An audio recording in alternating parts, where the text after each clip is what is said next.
আপনারা কিভাবে অল্প টাকার ভিতরে আইপিএস তৈরি করে 6 থেকে 7 ঘন্টা ব্যাকআপ দিয়ে লাইট এবং ফ্যান চালাতে পারবেন আজকে আমি আমার এই ভিডিওর মাধ্যমে আপনাদেরকে দেখাবো।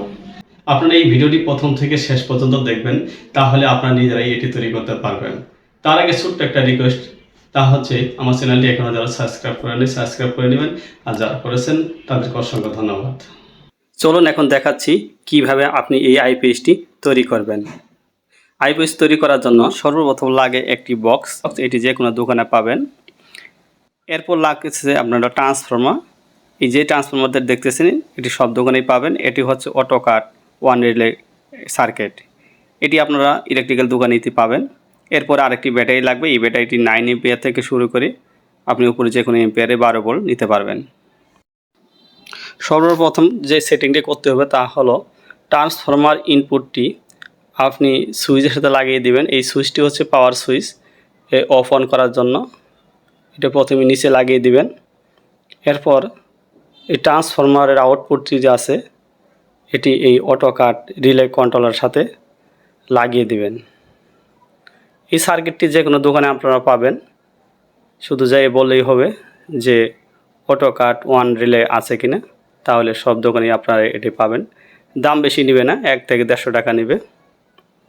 আর ট্রান্সফর্মার বিভিন্ন এলাকার দাম কম বেশি হতে পারে, 300 টাকা থেকে শুরু করে 500 টাকা পর্যন্ত নিয়ে থাকে। তা আপনারা দোকানে চেক করে ভালোভাবে নেবেন। এখানে দেখেন আমি ট্রান্সফর্মার আউটপুটটি লাগিয়ে দিচ্ছি। আপনাদের সুবিধাতে যাতে ভালোভাবে বুঝতে পারেন আমি এই জন্য একটি একটি করে তার লাগাচ্ছি এবং আপনাদেরকে দেখাচ্ছি।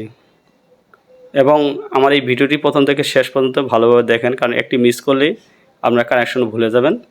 পরে দেখা যাচ্ছে আপনাদের এই ভিডিও দেখায় কোনো লাভ হবে না। এরপর কি করবেন, এই সার্কিটটি এই ট্রান্সফর্মারের উপরে আপনার গাম দিয়ে লাগিয়ে দিবেন। আমি একটু পরে লাগাচ্ছি, আপনাকে দেখাচ্ছি। এটা সুপার গ্লুব দিয়ে এখানে আটকায় দিবেন যাতে এটা নড়াচড়া না করে। আর সবচেয়ে ভালো বিষয়টা হচ্ছে এটির যে ব্যাকআপটি দিবে তা দিয়ে আপনারা যে কোনো ডিসি ফ্যান খুব ভালোভাবে চালাতে পারবেন 5 থেকে 6 ঘন্টা, সাথে লাইটও ইউজ করতে পারবেন। এই কাজটি হয়ে যাওয়ার পর এখন যে কাজটি আপনি করবেন তা হলো এরপর লাগাতে হবে আপনার ইনপুট, ইলেকট্রিক্যাল যে ইনপুটটি আছে এই ইনপুটে লাগিয়ে দিতে হবে তার। এই ইনপুটের মাধ্যমেই বিদ্যুৎ ট্রান্সফর্মারে ঢুকবে। তা আমরা ট্রান্সফর্মারের যে ইনপুটটি যে সুইচে লাগিয়েছি ঠিক ওই জায়গায় এই তারটি লাগাতে হবে। এই জন্য এখানে সোল্ডারিং করতেছি। সোল্ডারিং শেষ হয়ে যাওয়ার পর আপনারা যখন তারটি নেবেন তখন অবশ্যই এটা একটু মাপ দিয়ে নেবেন ওই সুইচ পর্যন্ত, যাতে ছোটো বড় না হয়, এই দিক দিয়ে একটু খেয়াল করবেন।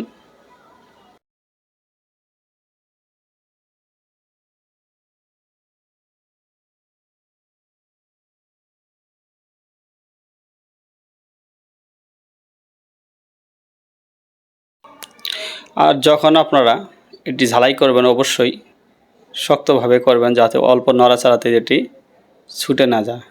আমি সেই পাওয়ার সার্কিটের সাথেই সুইচের সাথে আমি এটি লাগাচ্ছি। দেখেন এখানে অফ অন করা যায়, সেই ইনপুটই আমি এখানে লাগিয়ে দিচ্ছি। এটি যখন অন করবেন তখন বিদ্যুৎটি ট্রান্সফর্মারে চলে আসবে এবং পরবর্তী সময় কাটে ঢুকবে। এটি হচ্ছে আউটপুট। এই আউটপুটের মাধ্যমে ফ্যান এবং বাতি জ্বলবে। তো এখানে আমি 2টি সুইচের ব্যবস্থা করছি, যার কারণে দেখা যাচ্ছে ওখান থেকে 3টি আউটপুট, একটি ডাইরেক্ট থাকবে আর 2টি থাকবে হচ্ছে আপনার একটি ফ্যান একটি বাতির জন্য। এই একটি ফ্যান আপনি অফ অন করতে পারবেন এবং একটি বাতি অফ অন করতে পারবেন। সেদিক দিয়ে এখানে আপনি প্লাস 3টে তার নেবেন আর মাইনাসটি 3টেতে শর্ট করে দিবেন, তাহলে হয়ে যাবে।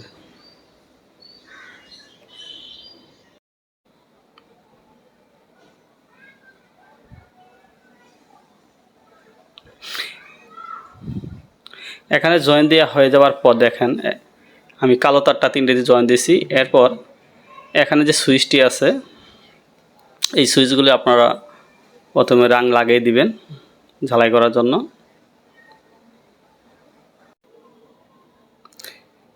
এরপর আপনারা দেখেন এখানে 3টি আছে, 3টি থেকে আমি 2টি লাইন নিচ্ছি। এই 2টি লাইন আলাদা আলাদা করার কারণ হচ্ছে যে আপনার একটি বাতি বা একটি ফ্যান এটি যেন আমি আলাদা করে করতে পারি, এই জন্য আলাদা 2টি লাইন এখানে আমি নিতেছি এবং এই 2টি আলাদা আলাদা সুইচের সাথে লাগাতে হবে।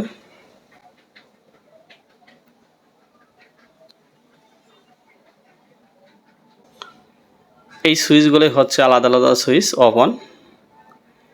এরপরে একটু তার বড় করে রাখবেন, কারণ ওখানে ইন্ডিকেটর যে বাতিগুলো আছে ওই বাতিগুলোতে যাতে লাইনটি দেওয়া যায়, এই জন্য একটু বড় করে আপনারা নেবেন।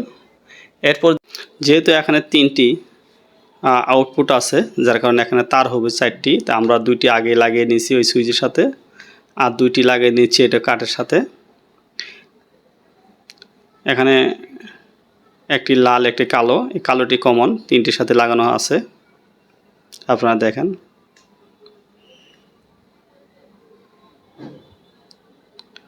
এটি লাগানো হবে আপনার সেই কাঠের সাথে, কারণ যখন কারেন্ট থাকবে যাতে সরাসরি এখান থেকে এই কাঠের মাধ্যমে আউট হইতে পারে বিদ্যুৎটি, এই জন্য এর কাঠের সাথে লাগানো হচ্ছে। আর যখন বিদ্যুৎ চলে যাবে যাতে সরাসরি এখান থেকে ডিসি থেকে আউট করতে পারে, তার জন্য আমরা ওই সুইচের মাধ্যমে ব্যবস্থা করেছি। এখানে ঝালাইটি হয়ে যাওয়ার পর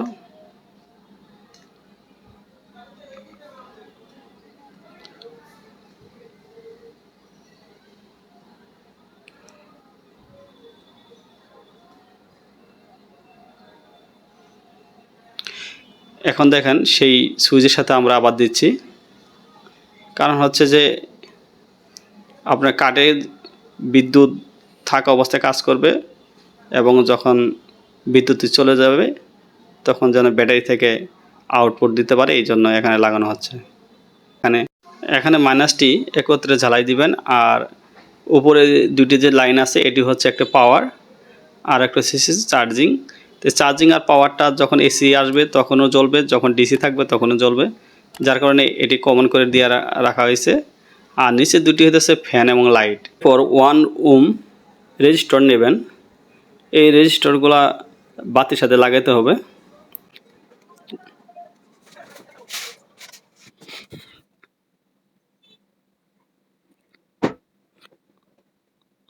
এরপরে দেখেন আপনারা যে কাজটি করবেন তা হচ্ছে উপরে চার্জিং এবং পাওয়ারটা শর্ট করে দিবেন, কারণ 2টি জিনিস একই। এখানে শুধু ডিসি এবং এসি আসার সময় যেন 2টা লাইট জ্বলে, এই জন্য ওখানে 2টি শর্ট করে দেওয়া হয়েছে। আর নিচে 2টি হইতেছে ফ্যান এবং লাইটের জন্য আলাদা আলাদা। এখন এই যে আমরা যে তারটি লম্বা করে রেখেছিলাম এই তারটি এখানে জয়েন দেওয়া হবে। এর মাঝখানে আরেকটি কথা বলে রাখি, তাহলে ইউপিএসের ব্যাটারি চার্জ করার জন্য শুধু কারেন্টের দরকার হয়, সবাই জানি, কিন্তু সৌরশক্তির মাধ্যমে আপনি এই ব্যাটারিটি চার্জ করতে পারবেন এবং ইউপিএস চালাতে পারবেন। তো কীভাবে করবেন আমার চ্যানেলে ভিডিও দেওয়া আছে, আপনারা ওখান থেকে দেখে নেবেন, তাহলে আপনারা বিদ্যুৎ ছাড়াও দেখা যাচ্ছে আপনি ইউপিএস চালাতে পারবেন। এখানে কালো এবং লাল যে তারটি জয়েন দেওয়া হয়েছে এটি হচ্ছে আপনার একটি ফ্যান, একটি বাতির লাইন, আর একটি হচ্ছে আপনার উপরে থাকবে পাওয়ার লাইনটি। আর এখন যে ব্ল্যাকটি টানা হচ্ছে এটি মাইনাসে থাকবে, সবার যেখানে আমরা কমন করে রেখেছিলাম সেখানে লাগানো থাকবে, আর উপরেটা থাকবে পাওয়ারের, ওটি কাঠের সাথে লাগানো হবে।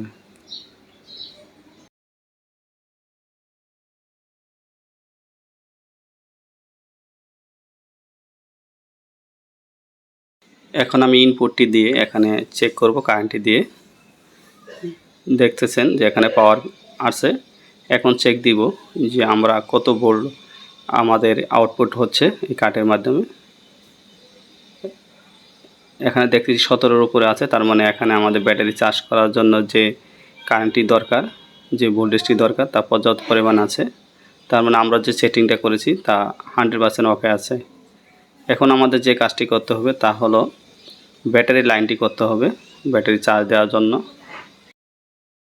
ব্যাটারি লাইনটি যখন করবেন অবশ্যই মাইনাসের সাথে মাইনাসটি দিবেন এবং প্লাসের সাথে প্লাসটি দিবেন, কারণ এখানে মাইনাস প্লাস যদি উল্টাপাল্টা হয় তাহলে কিন্তু ব্যাটারি চার্জ হবে না, বড় ধরনের দুর্ঘটনা করতে পারে। তো সেই দিক দিয়ে আপনারা খেয়াল অবশ্যই করবেন। দেখেন আমি মাইনাসের সাথে ব্ল্যাক দিছি এবং প্লাসের সাথে রেড কালারটা দিছি। আপনারা ঠিক এইভাবেই কালেকশনটি করবেন, তাহলে কোনো সমস্যা হবে না। এরপর আমি আপনাদেরকে ব্যাটারি নিয়ে এখানে চেক দিচ্ছি। এই যে ব্ল্যাক এবং রেড যে তারটি আছে, আপনারা ব্যাটারির সাথে রেডেরটা রেড ধরবেন এবং ব্ল্যাক এতে ব্ল্যাক ধরবেন। তারপর দেখবেন যে আমাদের যে কাজটি করা হয়েছে, নিচে যে বাতির লাইনটি সুইচ দেওয়া আছে দেখেন এখানে জ্বলছে, তার মানে আমরা যে ইউপিএসটি তৈরি করেছি এটি 100% ওকে আছে। এরপর আপনারা এই ব্যাটারির সাথে কানেকশন দিয়েই কাজটি সম্পন্ন করবেন।